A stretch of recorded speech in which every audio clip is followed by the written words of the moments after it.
Masu sauraron mu a daidai wannan lokaci, barkanmu da kasancewa a cikin littafin kurkukun lokaci, karatu na 189 wanda ni marubucin littafin nake kawo muku.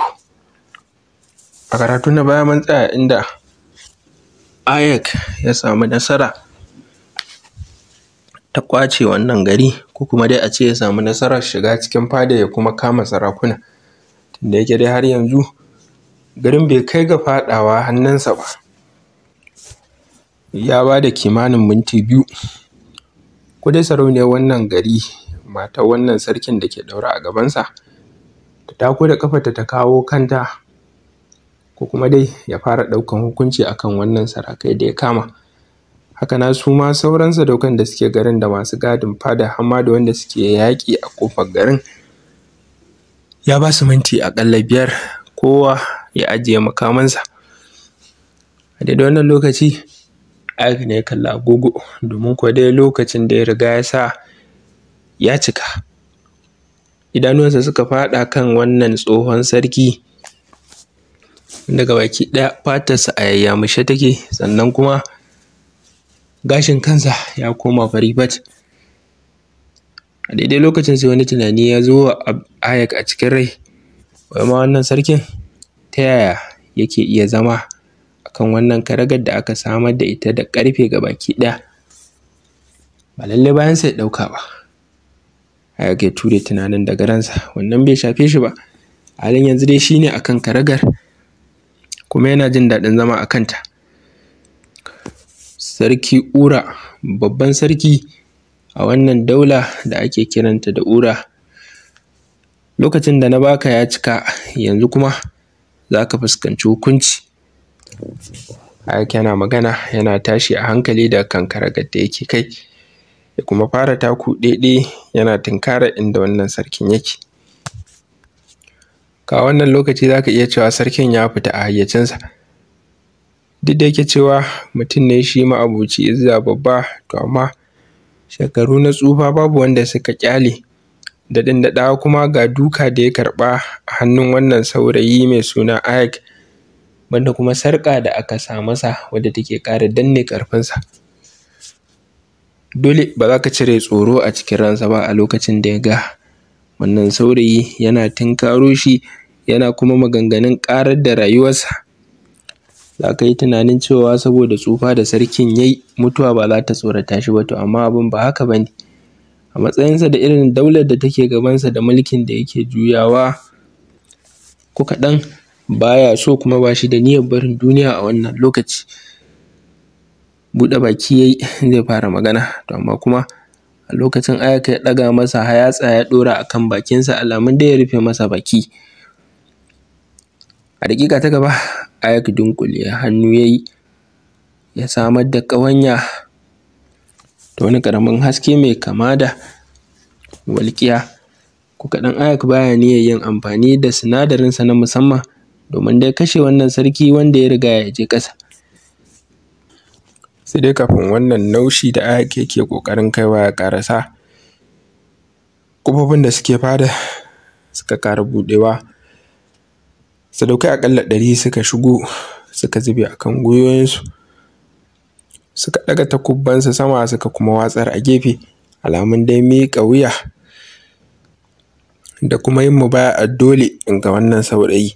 Ga shi dai shi kaɗai ne, to amma tabbas sun fuskanci yanayin ratar da take tsakaninsu.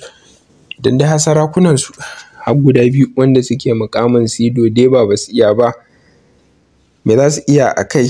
Su da dukkaninsu matakin sammai ne, mafi ƙarfin izza a cikinsu yana ƙololuwar sammai. Wataƙila ma shugaban nasu ma ba zai san menene ya kashe shi ba. Ayek ya ɗan dakata ganin shigowarsu, amma kuma bayan da ya hanga ya tabbatar babu fa sarauniya a cikinsu, sai kawai ya ɗauke kai daga inda suke, ya kuma ci gaba da kai hari kan wannan sarki. Kafin ma wani ya wani abu, tuni naushin Ayek ya sauka a kan ruwan cikin sarkin, sai da ƙarfin duka ya ɗebi sarkin ya tura shi baya kimanin taku 2. Sarkin ya cije haƙora ya ƙara kanannaɗewa, a yayin da ankokin da suke ɗaure da shi suka yi ƙara, sai da kuma bai yi aman jini ba, kasancewar dai Ayek bai yi amfani da sinadarinsa na musamman ba, kuma bai zuba wani ƙarfin izza a wannan naushi ba. Tabbas shi ma ɗin ba wai niyyar kashe sarkin yake ba, a'a jan kunne ne yake yi. Ya san cewa tsoro da firgici da kuma fuskantar babu yadda za su yi shi kaɗai ne zai sa su yi maza su miƙa wannan daula hannunsu ba tare da an ci gaba da ɓata lokaci ba. Idan akwai abu guda ɗaya da Ayak ya fuskanta shi ne ba fa su da lokacin ɓatawa. Maƙiya ne suke tunkaro su ta kowace fuska. Ganin irin halin da sarkinsu yake ciki na wulaƙanci, shugaban wannan mutum 100 da suka shigo ya fuskanci ba ƙaramin dabara ya yi ba da ya zaɓi wannan mutane 100 a matsayin wanda za su shigo, ragowar ya bar su a waje. Wani irin raini ne da wulaƙanci zai shiga tsakani idan dukkanin dubban mutanen da suke ciki suka ga hali da babban sarkinsu yake ciki kuma suka je suka baɗa a gari.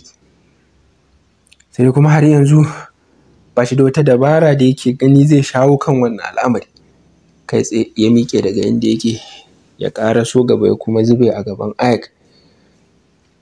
Ranka ya daɗe, ni ne shugaban dukkanin masu gadi a wannan fada. Ina mai roƙonka afuwa, ka dubi wannan dattijon sarki namu, ka tsaya mu tattauna magana, ko me kake so za mu baka, ko mun dukiyar da kake so za mu miƙa wuya, kuma kowane sharaɗi da ka zo da shi za mu yarda da shi. A yayin da wannan shugaban masu gadi yake wannan zance, tuni Ayak ya ƙara takawa wajen inda sarki Ure yake ya kuma ɗaga ƙafa. Ya fuskanci cewa abin da yake yi yana aiki, saboda haka me zai yi na gaba banda dai ya ƙara mai da hankali a kai. Ba jimawa yana ji a ransa sarauniyar za ta zo ta miƙo wuya. Dukkanin wannan da suke gabansa fa ya san 'yan ku ci ku ba mu ne. Sarauniyar ita kaɗai take da ikon da za ta yi magana waɗancan sadaukai da suke kai hari kan sarki Shan a bakin ƙofar shigowa garin su dakata. Idan ba haka ba, ya san cewa ba za su ji maganar wannan shugaban masu gadin ba. Ya ɗan karkata kai ya kalli mai gadin. Na ba ku lokaci, ina ganin cewa ne muku adalci daidai gwargwado. A halin yanzu ba minti 2 ake zance ba, minti 3 da rabi, amma har yanzu ban ga ƙeyar sarauniyarku ba. Ba ka ganin cewa akwai raini a cikin halayenku? Shugaban masu gadin ya buɗe baki zai mai da martani, to amma ya rasa me zai ci. Dukkanin abubuwan da suna faruwa ne da sauri da daɗawa kuma cikin rashin fahimtar me zai yi. Waye zai taɓa tunanin cikin 'yan awanni gabaki ɗayan mulkin da suka daɗe suna juyawa zai juya haka, ya wuntsula su, ya ɗauko su daga sama ya kife su a ƙasa. Duk wata isa da suke ji da ita ya zama babu ita, hatta shi kansa sarkin nasu da suke takama da isarsa ya zama ba koman kowa ba, ga shi nan a ƙasa a kwance cikin ankwa. Saboda haka maganganunsa ma sai ya saita sai ke iya fitowa da su, domin kuwa dai a da yana magana ne da izza cikin isa na ganin cewa ba wanda ya isa ya taka shi. A yanzu kuwa an ya ga cewa sarkin nasa ma ba wani abu bane balantana shi. Ranka ya daɗe, na tabbatar tana kan hanya. Babu wanda ya isa a kai kira ya ƙi zuwa. Idan da zai yiwu, me zai hana ba za a ɗan ƙara ba mu lokaci ba, komai ƙanƙantarsa. Kai, Ayak ya daka masa tsawa, kafin da ya ƙara ɗaga ƙafa ya daki ruwan cikin sarkin. Wannan karan bai ma samar da wani haske ko wata walƙiya ba, kawai duka ne gama gari ya masa, saboda dai ya fara jin tsoro kada wannan tsohon ya tungula lahira ba tare da ya samu abin da yake nema ba. Sai dai duka shi kaɗai ya isa ya ƙara jigata sarkin, ya ƙara kanannaɗewa ya riƙe cikinsa. Bisa labaran da suke ta kewayawa, sarkin saboda tsufa ba ma ya iya juya al'amuran garin, matarsa ya bari. Saboda haka dai ba abin mamaki ba ne don gama garin duka ya yi masa illa. Shugaban masu gadin da mutanensa mutum 99 kawai buɗe baki suka yi, suka zazzaro idanuwa suna kallon sarkin, suna kuma kallon Ayak. Wai dama sarautar da ikon dukkaninsa ƙarshensa kenan. Sun ma rasa gane wai da gaske ne wannan abubuwa suke faruwa ko kuma dai a mafarki ne. Sun fa san cewa a duniya izza ƙarfi shi kaɗai ne abu mai muhimmanci. Wani daɗewarka kana sarauta da wani jinin sarautarka dukkaninsa labari ne a gaban babbar Izza. Amma kuma duk da haka ba za su taɓa tunanin cewa sarkinsu Sido dai ba guda zai tsinci kansa a wannan mawuyacin hali ba. To su kuma su ce me? Wataƙila ma ba su ishi wannan saurayi da yake gabansa kallo ba duk kuwa da ƙarancin shekarunsa. Aka kawai girgiza kai ya kuma zaro 'yar ƙaramar wuƙa daga jakar tsafinsa, ya durƙusa daidai inda wuyan wannan sarki yake, yana nema ya ɗora wuƙar a wuyansa. Daidai lokacin ne wani saurayi wanda shekarunsa ba lallai su haura na Ayak ɗin ba, shi ma ya shigo cikin wannan fada. Ya shigo ne da gudu da sauri, kuma ko kaɗan bai tsaya ba. Sauran ƙiris ya tuntuɓe da wannan mutane da suke jere a ƙofar shigowa fada, ya samu dai ya tsallake ya haye, ya wuce shugaban masu gadin, ya ƙarasa gaban Ayak. Yana zuwa ya risina, har zai fara magana ya kula cewa risinawar da ya bata isa ba, saboda haka ya zube a kan gwiwoyinsa. Ranka ya daɗe, ranka ya daɗe, tabbas sarauniya ta bani amanna cewa ga ta nan, ba ma ita kaɗai ba, za su taho da yarima mai jiran gado, Yarima Nimu. Ina mai tabbacin cikin ƙasa da daƙiƙa 30 zuwa minti 1 mafi yawa za su ƙaraso. Yana magana yana haki, yana kuma ƙara sauri, yana jin tsoron kada ya dakata da magana kawai ya ga an sare kan sarkinsu. Ayak ya ɗan haɗe gira kafin ya juyo ya kalli wannan saurayin kyaftin. Har yanzu yana sanye da rigarsa wadda daga can daidai wajen kafaɗa aka rubuta sunan kyaftin da yaren Juyad. Ayak ya girgiza kai, ganin cewa wannan saurayi ba zai wuce shekarunsa ba. Wataƙila a wannan lokaci Ayak ya ɗan ji a ransa, yana tuno yanayin da yake ciki lokacin da yake cikin waccan runduna ta sarki Kilot a tsawon shekarunsa. Ya san cewa wannan shekaru su ne shekaru mafiya gwagwarmaya da wahala a rayuwar soja. Wataƙila wannan dalilin ne ya sa ɗan taushi da wata 'yar alamu na tausayi ya bayyana a tsakiyar idanuwansa.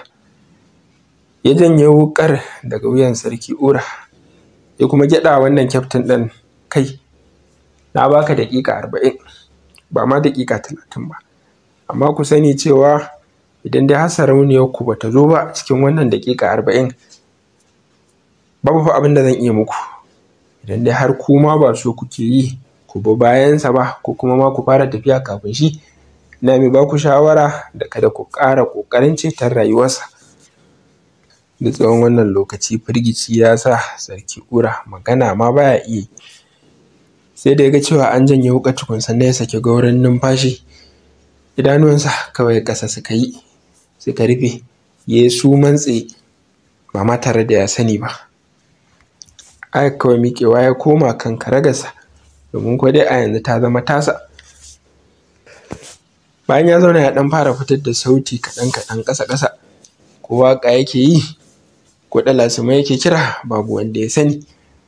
Amma dai da dama za su fi tunanin waƙar yake yi cikin kwanciyar hankali ba tare da wani abu yana damunsa ba.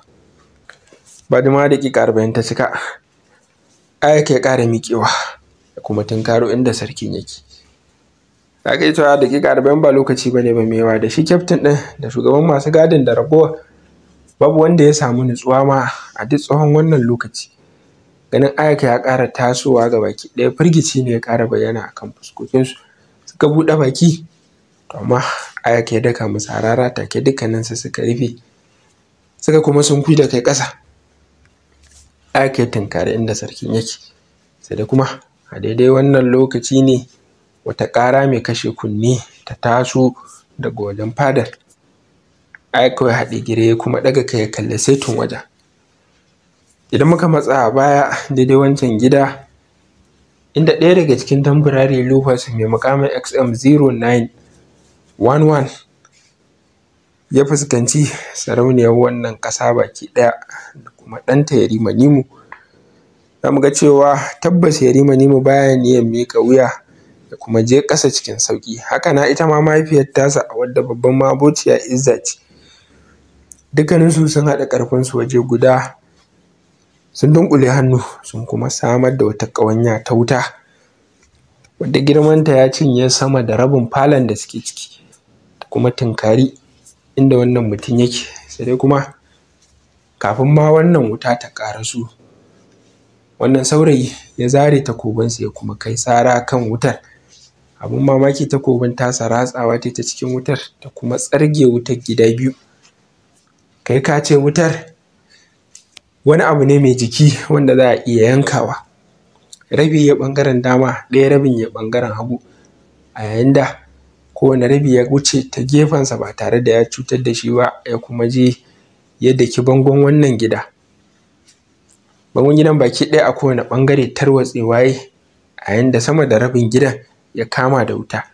Ƙara ta tashi sama mai kashe kunne, kuma wannan ƙarar ita ce wadda aka jiyo har cikin fada inda Ayak yake.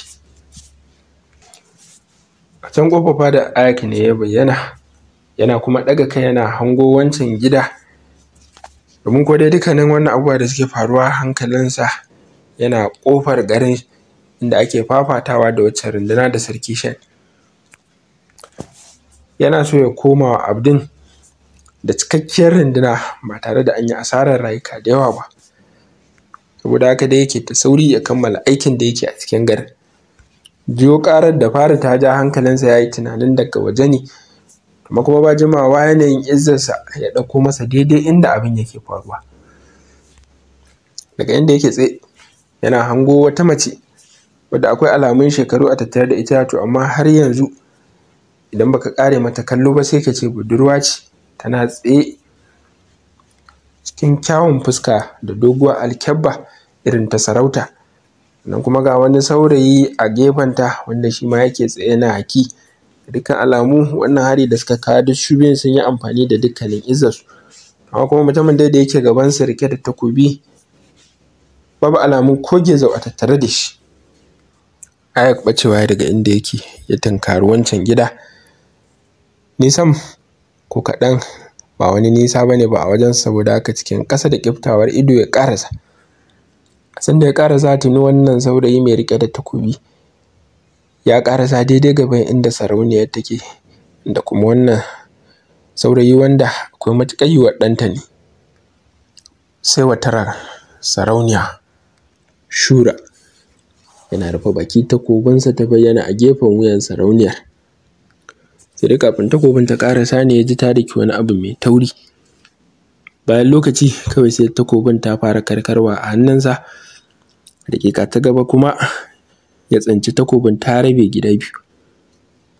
Wani kakkauran sinadari ruwan ƙasa ya kewaye daidai wajen inda takobin ta rabe gida biyu.